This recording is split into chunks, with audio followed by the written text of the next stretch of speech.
Minsan, ang Diyos gumagawa ng paraan kapag ang isang lalaki unstable siya, incomplete.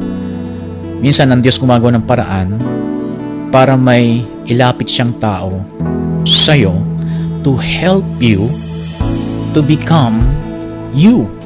And sometimes, ang Diyos nagpapadala siya ng tao sa atin to help us to become us. Minsan, hindi natin ito na-detect, kaya instead na tayo sana ay tutulungan nito or tayo sana ay tutulong sa kanya, na misinterpret natin yung plano ng Lord, imbis na magtulungan sana, ang nangyari, nagkatuluyan.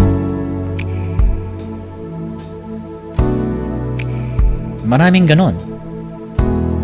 Pinagtagpo ng Diyos para magtulungan, pero hindi nagtulungan, nagkatuluyan.